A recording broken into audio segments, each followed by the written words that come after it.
Saan kayo galing? Sa Oriental Mindoro po. So, paano kayo napunta sa 30th? Interview to eh. Since Monday pa po kami nandito eh. Sabi ko, magtingin na lang tayo ng mga place na pwedeng makatingin pa kami mga Pokemon cards, ganun. Baka naman sa mga events, makakita ako ng mga cards na gusto ko na medyo, like, ano, yung medyo mura-mura or parang yung mga specific na cards po. Then sabi ko, like, makakita ko ng mga tao na kagaya ko na mahilig sila sa collecting, ganun. Yeah, actually yung nakakatuwa dito yung nakikipag-usap lang sa kapwang mahilig pag-usapan yung cards. At actually, nakakatuwa kasi sa'yo, gusto mo si Typhlosion? Pwede bang bigay ko sa'yo unang Typhlosion mo? Para sa'yo? Okay, uwi mo na to. Para saan? Parang ano? Wawawi? Actually, nakakatawa. Pinag-usapan na namin to kanina eh. 10. He's win Typhlosion para saan?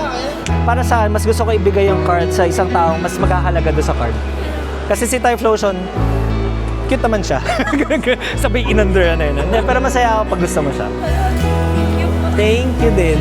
Salamat sa bahagi ng kwento kung ba't gusto mo si Typhlosion. Nanginginig po. Pero kailangan nyo raw bilhin tong Jengar.